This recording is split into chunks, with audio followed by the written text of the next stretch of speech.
Hey, welcome to the Explainer. Today, we're going to dive into something we all see now: commission-free trading. I mean, it sounds amazing, right? A modern miracle, even. But is it really free? Let's dig in and find out. Yeah, that's the big question, isn't it? Every single time you hit buy on one of those quote unquote free platforms, your order goes on this surprisingly complicated journey. And guess what? That journey has a cost.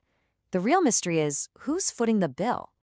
All right, so let's get right into it. We all know the drill, right? You open up an app like Robinhood, Schwab, or E-Trade. It's super fast, couldn't be easier, and right there in big letters, it says zero commission. You tap that button and bam, instantly you own the stock. It honestly feels like magic. But what's really going on behind that simple click? Well, there's this whole hidden machine cranking away in the background. And if we want to figure out the real price you're paying, we've got to understand how that machine works. So to really get a grip on today's market, we actually have to take a step back in time. We need to look at let's call it the original sin of gaming the system. It's a practice that's been around for a long time. It's called front running. And just to be clear, it is totally, completely illegal. It's basically a type of insider trading. The whole idea is that a broker gets wind of a client's big trade, and they use that secret knowledge to make a buck for themselves, at their client's expense. So picture this. A huge fund wants to buy a massive block of some stock. Their broker gets the order and thinks, whoa, this is going to move the market. So what do? Before placing that giant order, they sneak in and buy some shares for their own account. Then they put through the client's huge order. The price spikes up and boom. They immediately sell their own shares for a quick, basically risk-free profit. It's textbook profiting from private info, and it directly hurts the client they're supposed to be serving. And you gotta love where the name comes from. It's so literal. Back in the old days of paper tickets on the trading floor, a broker would get a big order from a client and would literally, physically run to the trading desk to place their own order first. It was a real, actual race to get in front of the client's trade. Wild, right? Okay, so that's the old school way of doing things. But today, the game has completely changed. The action isn't on a physical trading floor anymore. It's all moved into this new arena, this digital world dominated by these massive, high-speed electronic players we call wholesalers. And this is a really crucial point. When you hit buy on an app, your order probably isn't zipping straight to the New York Stock Exchange. No. Instead, your broker takes your order and sells it to one of these giant firms, a wholesaler. And they are the ones who actually execute the trade for you. And this market is super concentrated. You've got these huge players like Citadel and Virtue that handle a mind-boggling amount of trades from people like you and me. But look at this chart here. You can see that E-Trade's mix of wholesalers looks way different from Robinhood's. And that decision, that choice of where to send your order, that's called order routing. And believe me, it is right at the heart of this whole story. So brokers have basically two main ways of doing this. First up, you've got proportional routing.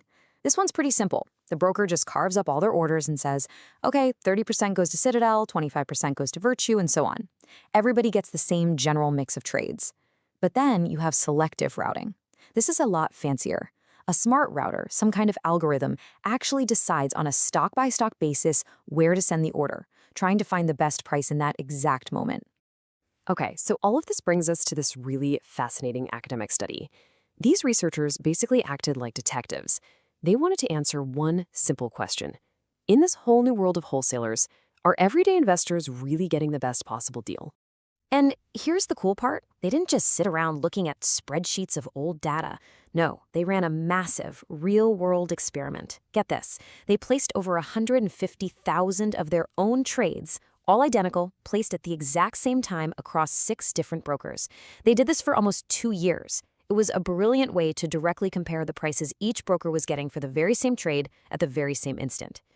Now, you'd think this would all be pretty straightforward, right? I mean, brokers have a legal duty to get you what's called best execution. So common sense says, if one wholesaler is giving them better prices, they should send more of their trades to that wholesaler. Simple. It makes perfect sense. But is that what they're actually doing? And this right here is the big aha moment from the whole study. This single quote flips everything we thought we knew on its head. I'm going to say it again because it's that important. Wholesalers charge higher prices because brokers are already sending them a ton of orders. I mean, that is the exact opposite of how a competitive market is supposed to work. So here's the puzzle, laid out plain and simple.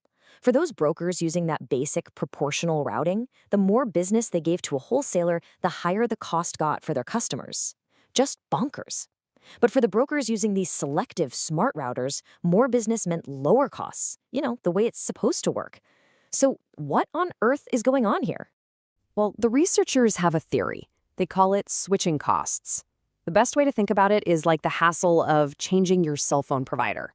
You might have a contract, you have to get a new SIM card, transfer your data, to pain. It seems that for some brokers, these frictions, the contracts, the tech setups, just plain old inertia, are so high that the wholesalers basically know they have a captive audience. And when a company knows you're not likely to leave, well, they can get away with charging you a little bit more. Okay, so we've covered the history, the modern market, and some pretty mind-bending research. Let's bring it all home. What does this all actually mean for you and your money? 34%. That's the big number. The researchers ran a simulation. They asked, what if all the brokers just actively sent their trades to whichever wholesaler gave the best price last month? The result? A potential 34% average improvement in the price you get. To put it another way, that's a 34% drop in the hidden costs of your so-called free trades. That's huge. And it's not just a theory. We have real-world proof that more competition is a good thing. A few years back, a new wholesaler called Jane Street jumped into the ring to compete for Robinhood's business. And something incredible happened. Not only did Jane Street offer really good prices, but the big guys, Citadel, Virtue, they suddenly had to lower their prices to stay in the game. Just the threat of losing business was enough to force everyone to give everyday investors a better deal. So, at the end of the day, what's the big takeaway? First, commission-free isn't actually free. The cost is just hidden in the price you pay for your stock. Second, it turns out a lot of brokers are pretty passive. They're not always chasing down the absolute best deal for you on every trade. And that inertia, that lack of intense competition, could be costing you money every time you click buy. And that leaves us with one last big question to chew on. In a world of high-frequency trading and mind-blowingly complex algorithms, in a market measured in millions of a second, is the legal requirement of best execution really good enough? This research seems to suggest there's still a long way to go.